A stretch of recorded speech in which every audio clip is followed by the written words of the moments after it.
자, 우리 잠깐 기도하겠습니다. 사랑이 많으신 하나님 아버지 감사합니다. 우리 찬양대가 아름다운 찬양으로 하나님 앞에 영광을 돌렸습니다. 하나님을 사랑하며 이웃을 축복하는 마음으로 찬양을 올려드렸습니다. 이 찬양의 가사의 고백이 우리 모든 성도님들의 찬양의 고백이 되게 해 주옵소서. 이 시간 말씀을 듣습니다. 말씀 가운데 함께 하시고 하나님의 깨닫는 은혜를 허락하여 주옵소서. 은혜 주시기를 소원하며 감사하며 사랑 많으신 예수님 이름으로 기도하옵나이다. 아멘. 우리 다시 한번 옆에 있는 분과 인사하겠습니다. 말씀의 은혜 많이 받으세요. 말씀의 은혜 많이 받으세요. 오늘은 드디어 우리가 지난 11주간 동안 죽음에 이르는 7가지 대죄에 대해서 살펴봤는데 마지막 시간입니다. 7가지 대죄를 요약 말씀드리면 시기, 교만, 분노, 나태, 탐욕, 탐식, 그리고 마지막으로 정욕이었습니다. 지난 시간에는 정욕에 대한 첫 번째 시간으로 이 정욕이라는 죄가 다루기는 껄끄럽지만 아주 치명적인 죄로서 우리가 반드시 짚고 넘어가야 되는 것을 말씀을 드렸습니다.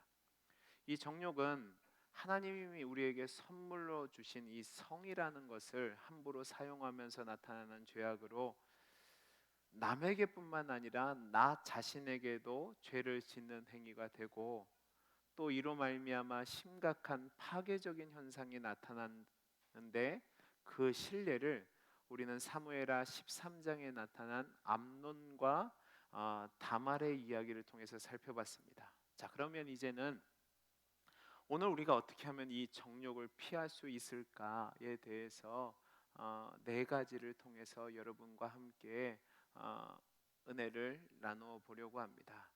여러분, 정욕을 어떻게 하면 피할 수 있을까? 가장 첫 번째 방법은 따라해 보시기 바랍니다. 피하라. 예, 피하는 겁니다. 제가 어렸을 때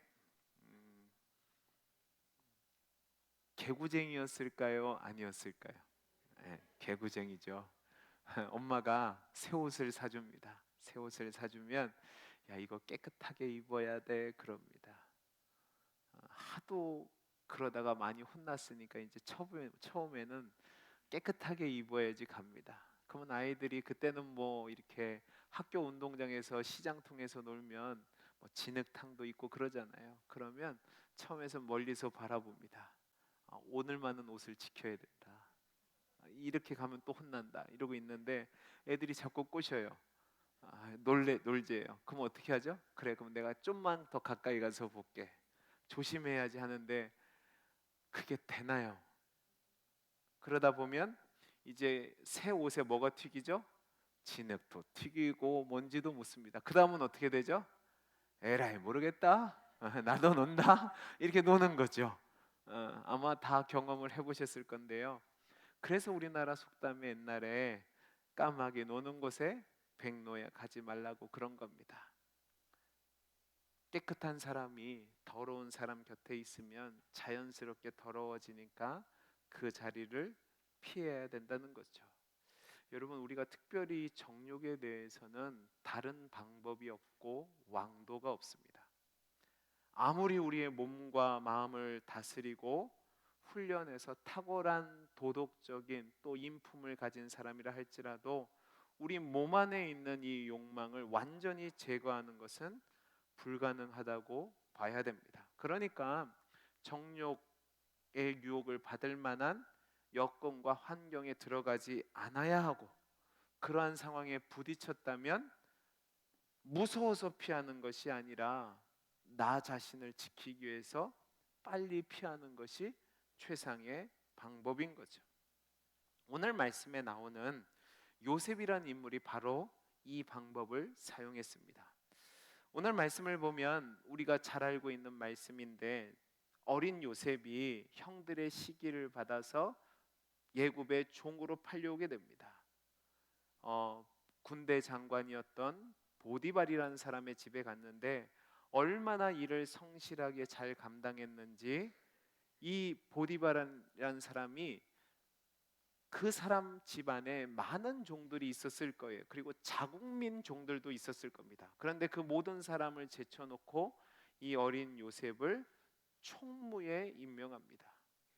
이것에 대해서 성경은 뭐라고 얘기하냐면 하나님이 요셉과 함께 하셔서 요셉이 하는 모든 일에 복을 주셨고 그로 말미암아 이 보디발의 집과 논과 밭의 모든 일에 복을 주셔서 형통하게 됐다고 얘기합니다.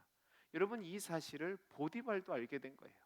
그러니까 보디발이 그에게 모든 가정의 일을 책임지는 총무로 세운 겁니다. 그런데 문제가 생겼습니다. 어떤 문제가 생겼냐? 보디발의 아내가 이 요셉의 용모에 반해서 요셉을 유혹하는 겁니다. 자, 우리 오늘 7절, 10절, 12절 말씀을 보죠. 먼저 7절 보시겠습니다. 시작. 그 그 후에 후에 그의 주인의 아내가 요셉에게 뭐요? 눈짓하다가 동침하기를 청하니. 자, 그 다음에 10절 보십시오. 10절은 좀 더 강하게 다가옵니다. 읽어보죠. 여인이 어떻게 해요? 날마다 청하였던 요셉에게 청하였으나 요셉이 듣지 아니하며 동침하지 아니할 뿐더러 함께 있지도 아니하더라. 근데 여러분 이제 12절은 더 심각합니다. 한번 읽어보죠. 시작. 그 여인이 그의 옷을 잡고 이르되 나와 동침하자. 그러나 요셉이 자기의 옷을 그 여인의 손에 버려두고 밖으로 나가매. 여러분 7절을 보시면 눈짓하며 유혹을 합니다. 그런데 10절은 날마다 요셉에게 동침하기를 청했다고 되어 있습니다. 그런데 12절을 보면 이제 더 나아가서 집에 있는 모든 사람들을 나가라고 하고 요셉만 그 집에 있게 한 뒤에 요셉에게 들어오라고 한 다음에 요셉의 옷을 붙잡고 매달리며 동침하자고 합니다. 여러분 이 정도 되면 유혹이 아니라 협박입니다. 왜 제가 협박이라고 얘기하냐면 당시 종의 생명의 결정권은 전적으로 주인의 손에 달렸습니다. 그러니까 종은 주인의 요구를 거절할 권리도 없고 힘도 없고 자격도 없었습니다. 만약에 주인의 청을 거절했다, 잘못하면 죽을 수밖에 없었습니다. 그러니까 요셉은 죽을 각오를 하고 한 겁니다.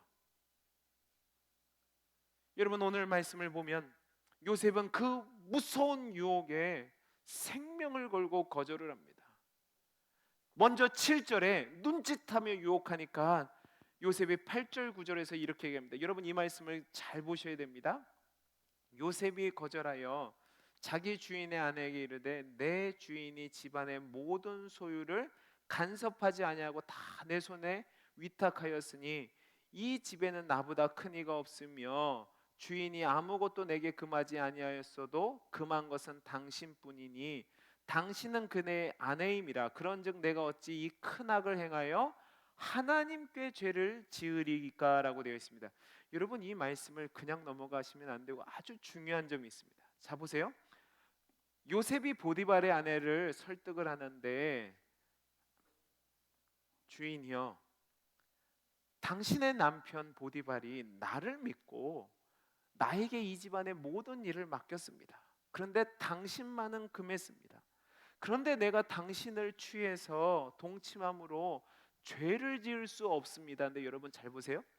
보디발의 아내를 취하면 보디발에게 죄를 짓는다고 얘기해야 되는데 9절을 보면 누구에게 범죄할 수 없다고 얘기합니까? 하나님께 범죄할 수 없다라고 얘기합니다. 이 말은 요셉이 비록 지금 보디발의 종으로 살아가지만 그는 늘 하나님 앞에서 하나님을 주인으로 모시는 신전의식을 갖고 살았다는 겁니다. 비록 애굽의 종으로 팔려와서 종으로 살지만 나는 하나님이 택한 백성이고 하나님 뜻대로 살아가야 되는 만군의 여호와를 믿는 하나님의 사람이기 때문에 이런 죄를 범할 수 없다는 거죠. 내가 당신을 취하면 오히려 세상에서 복을 누릴 수 있고 더 형통할 수도 있겠지만 나는 하나님의 사람이니까 끝까지 하나님 말씀을 순종할 수밖에 없습니다라고 거절을 한 겁니다. 그 다음으로 9절을 보면 날마다 요청하니까 이제 요셉이 그 자리를 아예 피해버립니다. 그러면 이 여주인도 포기할 만한데 이 여주인도 집요한 겁니다. 이제 어떻게 하냐? 어느 날 하루 날을 잡아서 자기 집안에 있는 모든 사람들 다 밖으로 내보냅니다. 오직 이제 둘만 남은 겁니다. 그 둘만 남은 상황에서 요셉의 옷을 붙잡고 늘어지는 겁니다. 같이 자자고. 이때 요셉이 어떻게 하냐면 12절을 보면 옷을 버려두고 밖으로 나갑니다. 요셉의 입장에서는 제가 방금 이야기한 것처럼 이 보디발의 아내의 요청을 거절해서 그 후에 당할 모든 어려움보다 하나님을 믿기에 하나님 앞에서 범죄하지 않는 것이 더 중요했던 겁니다. 다른 말로 요셉에게 더 무서웠던 것은 하나님이었던 거죠. 그러니까 모든 것을 버려두고 나온 겁니다. 여러분, 바로 이것이 정욕을 피하는 방법입니다. 우리 욥기서 31장 1절 2절을 같이 한번 읽어보죠. 같이 읽겠습니다. 시작. 내가 내 눈과 약속하였나니 어찌 처녀에게 주목하랴. 그리하면 위에 계신 하나님께서 내리시는 분깃이 무엇이겠으며 높은 곳에 적는 자께서 주시는 기업이 무엇이겠느냐. 여러분, 욥이 뭐라고 얘기하죠? 욥은 위에 계시는 하나님이 내리시는 기업과 분깃이 있으니까 그것을 위해서라면 젊은 여인을 아예 쳐다보지 않기로 마음을 먹었다라고 이야기하고 있습니다. 왜요? 아름다운 처녀를 보면 정욕이 일어날 수밖에 없으니까 아예 그 원인을 제거하겠다는 겁니다. 그리고 잠언 6장 28절 29절은 이렇게 되어 있습니다. 사람이 숯불을 밟고사여 어찌 그 발이 데이지 아니하겠느냐. 남의 아내와 통관하는 자도 이와 같은 것이라. 그를 만지는 자마다 벌을 면하지 못하리라 라고 되어 있습니다. 여러분, 숯불을 밟은데 어떻게 발이 데이지 않을 수 있겠어요? 아니, 발만 데일까요? 더 심하게 다칠 수도 있죠. 그러지 않기 위해서 잠언 기자는 남의 아내를 만지는 것조차 피하겠다고 권면을 하고 있습니다. 여러분, 자꾸 눈길을 향하여지는 매력적인 사람이 보인다면 그 자리를 피하셔야 됩니다. 그렇지 않으면 처음에는 눈을 깔고 말도 안 하고 땅만 바라보다가 이제 조금 시간이 지나면 눈을 마주치게 되고 한두 마디씩 말을 건네게 되고 더 나아가다 보면 이제 얼굴과 얼굴을 대면하여 말을 하게 되고 나중에는 마음의 문을 열고 정욕으로 넘어가게 되어 있습니다.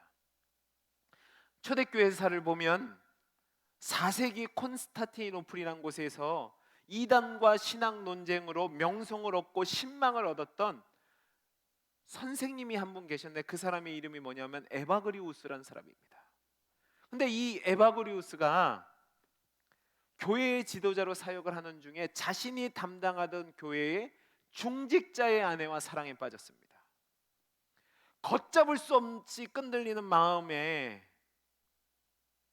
자신은 하나님의 종으로 사역을 감당하고 있는데 이게 갈등이 되는 겁니다. 그러던 어느 날 밤에 꿈을 꿨어요. 어떤 꿈을 꿨냐면 그 여자의 남편이 군인들과 함께 자기의 집에 들이닥쳐서 자신을 끌어내어 감옥으로 집어넣는 꿈을 꿨습니다. 잠에서 깨자마자 이 에바그리우스는 결단을 내립니다. 어떤 결단을 내리느냐? 정욕의 수렁에 빠져 죽기보다는 모든 지위와 명성을 잃어버리라도 이 수렁에서 벗어나겠다는 거죠. 그래서 그가 결단을 했는데 그가 그곳에 있어서는 안 될 것 같은 거예요. 그러니까 자신을 아무도 모르는 그리고 멀리 떨어져 있는 예루살렘으로 떠나버립니다. 모든 지위와 명예와 명성과 이뤄놓은 모든 업적을 버리고 떠났다는 말입니다. 그 자리에서 그 상황과 싸워보려고 한 것이 아니라 그 상황을 피했다는 말입니다. 여러분, 진흙탕에 있으면 아무리 조심해도 바지에 흙이 묻지 않을 수 없습니다. 이 점에 있어서 제가 여러분에게 양해를 구합니다. 저도 이제 젊은 시절을 보내면서 이 말도 안 되는 억울한 이런 경험들을 하고 나서 제가 될 수 있으면 제 차에 여자분들을 안 태우려고 합니다. 혹시 태우더라도 제 뒷자리에 태우죠. 근데 제가 전에 교회에 있을 때 항상 이 얘기를 하니까 저 뒤에 계시던 권사님 한 분이 저한테 뭐라고 하셨냐면, 목사님, 우리도 보는 눈이 있어요. 걱정하지 않으셔도 그러는 거예요. 웃으시는 분들 왜 웃으시는 거예요? 집에 가서 웃으시는 분들도 있어요.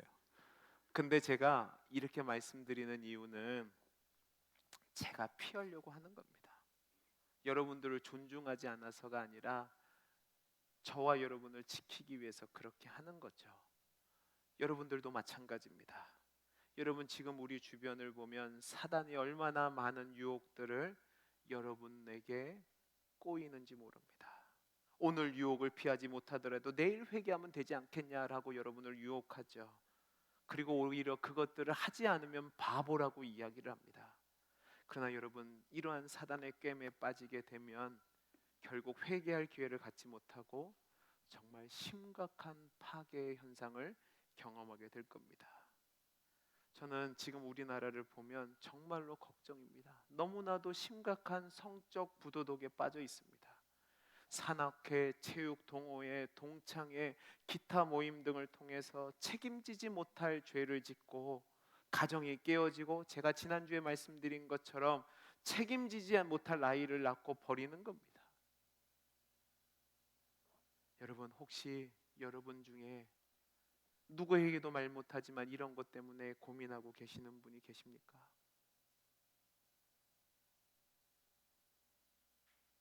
누구이시든 간에, 어떤 상황에 있으시든 간에 그 자리를 도망치십시오.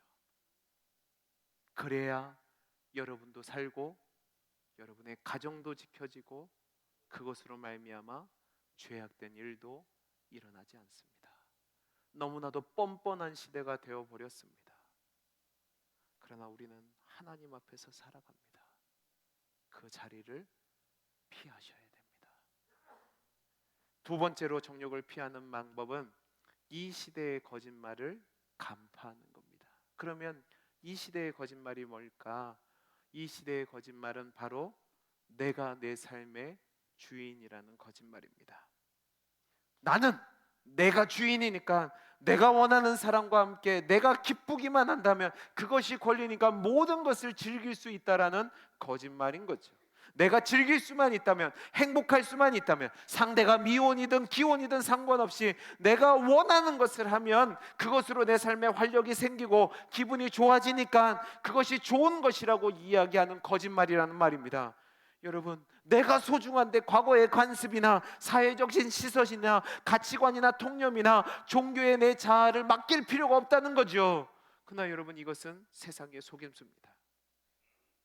이렇게 쾌락을 위해서 정욕을 사용한다면 거기에는 진정한 친밀한 교제나 진정한 기쁨이 있기보다는 오히려 소통을 막고 고독감을 조장하게 되고 오히려 상실감과 심각한 파괴만 있다는 사실을 기억하시기 바랍니다.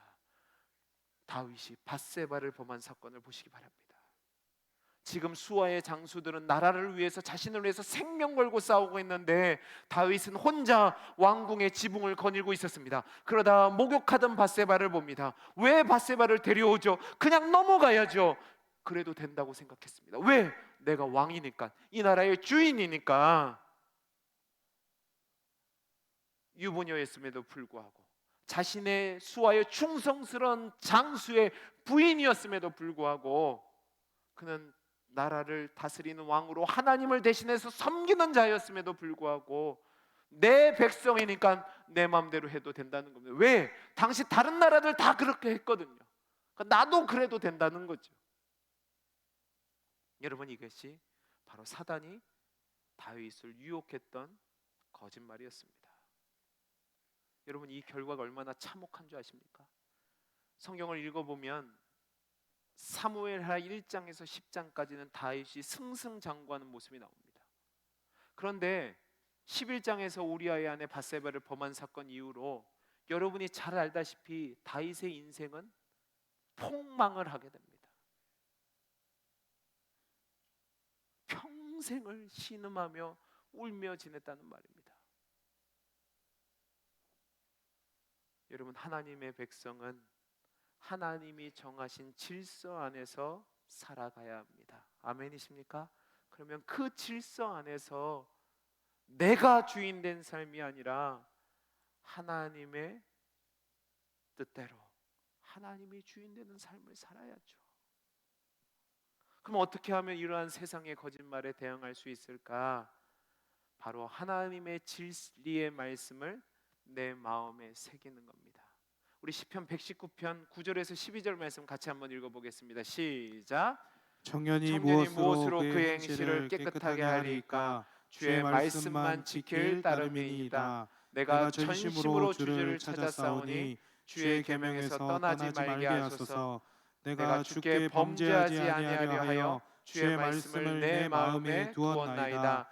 찬송을 찬송을 받으실 받으실 주 주 여호와여, 여호와여, 주의 주의 율례들을 율례들을 내게 내게 가르치소서. 가르치소서. 여러분, 시편 기자가 뭐라고 고백합니까? 청년이 그의 행실을 깨끗하게 할 수 있는 유일한 방법은 전심으로 주의 말씀을 지키고 찾고 마음에 두는 것이라고 얘기합니다. 그의 말씀이 내 발에 등이 되고 내 길에 빛이 되어서 그 말씀을 따를 때 우리는 세상의 거짓된 유혹에서 벗어날 수 있는 겁니다. 사랑하는 성도 여러분, 주의 말씀과 함께 동행하는 삶이 되기를 간절히 소원합니다. 그때 이 세상의 거짓된 가르침에서 벗어날 수 있습니다. 세 번째는, 결혼한 분들이 계시다면 이 말씀을 마음에 새기시기 바랍니다. 바로 배우자와 친밀감을 높이는 겁니다. 하나님이, 제가 지난번에도 말씀드렸듯이 성은 우리에게 선물로 주신 겁니다. 근데 그 성을 창조의 의도에 맞게 즐길 수 있는 것은 바로 부부간의 친밀감이 있을 때만 가능합니다. 예수 그리스도 안에서 새로운 피조물이 된 성도들은 이 성의 본질을 알고 즐길 수 있는 능력을 부어받는데, 그 즐거움을 누릴 수 있는 유일한 관계가 바로 부부 관계입니다. 부부는 평생 상대방에게 신실하게 대하겠다고 약속하고 있습니다. 그리고 그 관계에서만 진정한 즐거움을 누릴 수 있죠. 사랑하는 남편 여러분들, 여러분의 아내를 가장 존중히 여기시기 바랍니다. 왜 아무도 아멘을 안 하시나요? 다시, 사랑하는 남편 여러분들, 여러분의 아내를 가장 존중히 여기시기를 간절히 소원합니다. 그럴 때에 진정한 부부관계 안에서 행복을 누릴 수 있습니다. 다음으로 우리 아내 여러분들, 여러분의 남편이 조금 모질하더라도, 전제를 달았습니다. 모질하더라도 존중함으로 대할 수 있기를 바랍니다. 남편이 아내를 사랑하고 아내가 남편을 사랑할 때 그 부부관계 안에서 진정한 사랑이 있고 즐거움이 있고 행복이 있죠. 상대방을 존중하고 친밀하게 지낼 때에만 사단이 틈탈 기회가 생기지 않는 겁니다. 상대방을 위해서 헌신하는 마음이 필요합니다. 여러분, 우리가 가정의 달이잖아요. 가정의 달을 지킬 때 가장 중요한 책임은 상대방에 있는 것이 아니라 나에게 있는 겁니다. 여러분, 결혼식 할 때 서약하셨잖아요. 기쁠 때나 슬플 때나 어려울 때나 좋을 때나 한결같이 상대방 사랑하겠다고 서약했잖아요.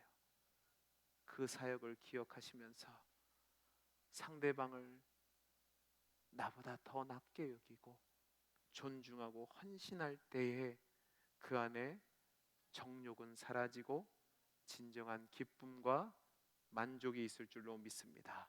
그 은혜를 누리시는 저와 여러분이 되기를 간절히 소원합니다. 이제 마지막으로 가장 궁극적인 대안의 말씀을 드리겠습니다. 제가 이것을 예로 설명을 해드릴게요. 제가 지금은, 죄송합니다, 이제 나이도 좀 먹었고 건강도 허락지 않아서 그렇게 하지 않지만, 예전에 젊었을 때는 금식을 종종 했습니다. 그런데 그 금식이 한두 끼가 아니라 하루 이틀이 아니라 한 열흘씩 하는 거예요. 죽기 살기로 하나님 앞에 땡깡 부리는 겁니다. 자, 그러면 집에서 못하고 금식 기도원에 가서 금식을 하는데 하루 이틀은 괜찮습니다. 하루 이틀은 괜찮은데 이제 3일째가 지나면 극심한 허기를 경험하게 돼요. 근데 그때 제일 기분 나쁜 게 뭐냐면, 숙소가 있고 예배당이 있는데 왜 금식 기도원에 그걸 놓는지 모르는데 가운데 뭐가 있는 줄 아세요? 식당이 있어요. 와, 이거는 이 예배하러 갔다가 마치고 돌아가는 그 길이 얼마나 괴로운지 모릅니다. 왜 그게 있는지. 여러분 실제로 가서 보면 별로 좋아하는 것도 아니에요. 근데 금식할 때만 되면 그 음식이 세상에서 제일 맛있는 것 같습니다. 그래도 넘어가요. 배고프지만 넘어갑니다. 그러다가 이제 9일째, 10일째가 되잖아요. 여러분 그때는 하루 종일 기도하는 게 아니라 누워 있어서 뭔 생각하는 줄 아십니까? 다른 분들 말고 저 생각하는 겁니다. 하루 종일 다음 날 먹을 음식만 생각합니다. 이것도 먹고 이것도 먹고 이것도 먹어야지 그래요. 근데 금식 끝나면 바로 먹는 게 아니라 이제 금식을 마치면 먼저 배를 갈아서 그 즙을 먹습니다. 그래서 속에 있는 걸 다시 다 비워냅니다. 그 다음에 지나면 먹는 게 뭐냐면 좁쌀 아시죠?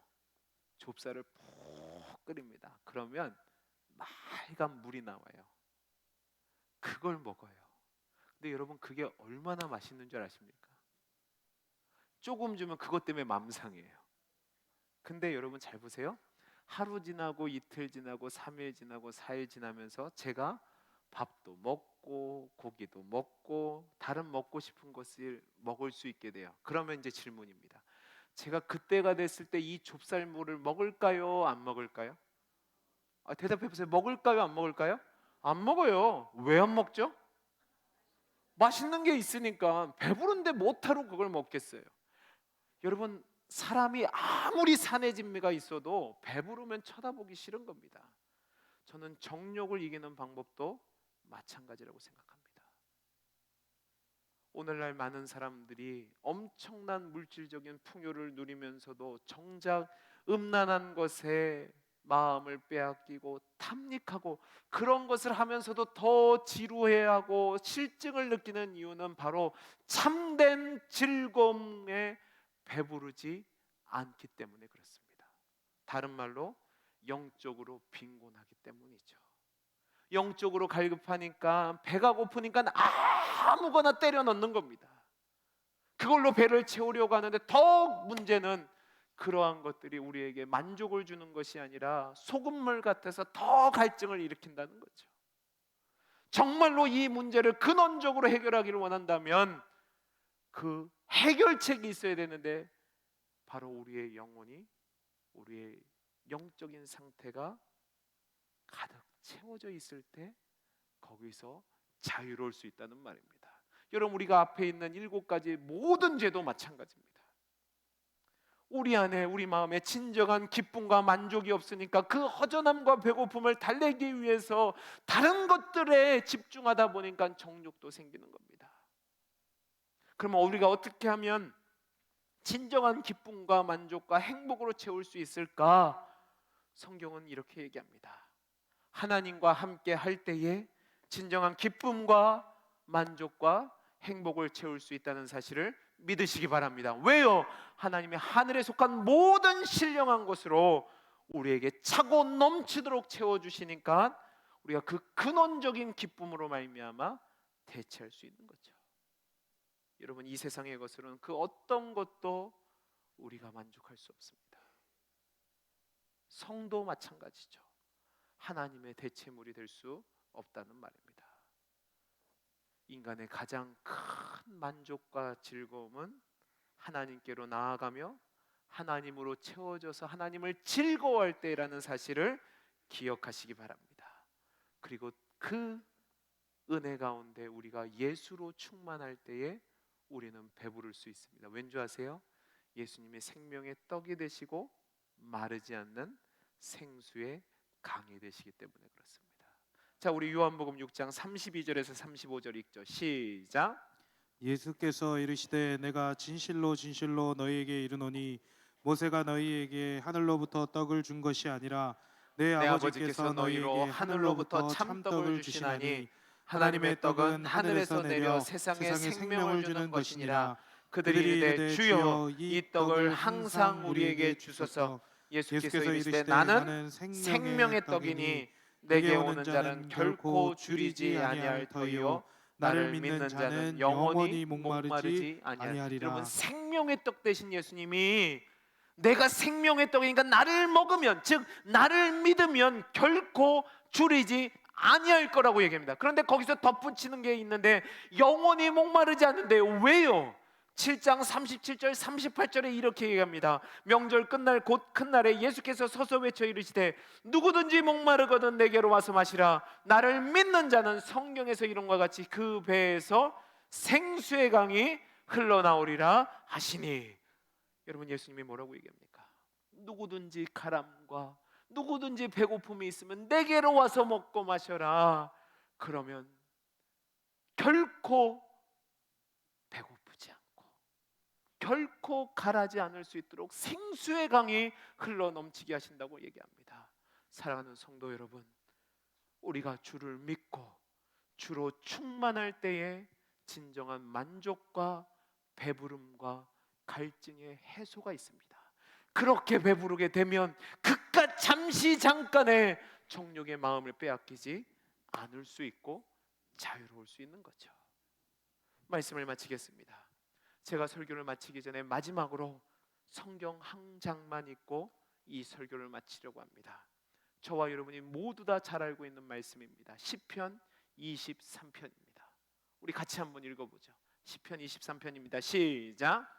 여호와는 나의 목자시니 내게 부족함이 없으리로다. 그가 나를 푸른 풀밭에 누이시며 쉴만한 물가로 인도하시는도다. 내 영혼을 소생시키시고 자기 이름을 위하여 의의 길로 인도하시는도다. 내가 사망의 음침한 골짜기로 다닐지라도 해를 두려워하지 않을 것은 주께서 나와 함께 하심이라. 주의 지팡이와 막대기가 나를 안위하시나이다. 주께서 내 원수의 목전에서 내게 상을 차려주시고 기름을 내 머리에 부으셨으니 내 잔이 넘치나이다. 내 평생의 선하심과 인자하심이 반드시 나를 따르리니 내가 여호와의 집에 영원히 살리로다. 아멘. 사랑하는 성도 여러분, 여러분이 여호와를 목자로 삼으시고 하나님 안에 거할 때, 예수로 충만할 때에 하나님으로부터 오는 근원적인 기쁨과 만족으로 부족함이 없고 잔이 넘치고 영원히 함께하는 복이 임하게 된다는 사실을 기억하십시오. 여러분의 마음을 점검하시기 바랍니다. 여러분의 마음이 무엇으로 채워져 있습니까? 여러분의 마음이 비워져 있다면 왜 비워져 있습니까? 저는 우리 동원교회 모든 성도님들이 하나님의 은혜로 가득 채워지고 예수로 가득 채워짐으로 말미암아 내 잔이 넘치는 축복 가운데 모든 죄에서 자유하며 주로 인하여서 충만한 기쁨과 평안함 가운데 살아갈 수 있는 귀한 하나님의 사람의 삶이 되기를 간절히 소원합니다. 기도하겠습니다. 사랑이 많으신 하나님 아버지, 여호와 하나님이 나의 목자가 되시고 예수로 충만할 때 우리는 그 어떤 가람과 그 어떤 배고픔에서도 자유로울 수 있습니다. 하나님, 내 안에 예수로 가득 채워 주옵소서. 내 안에 예수의 사랑으로, 예수의 은혜로 충만히 채워져서 정말로 죄에서 자유하며 진정한 기쁨과 만족을 누리는 복된 삶이 되게 해 주옵소서. 은혜 주시기를 소원하며 감사하며 사랑 많으신 예수님 이름으로 기도하옵나이다. 아멘.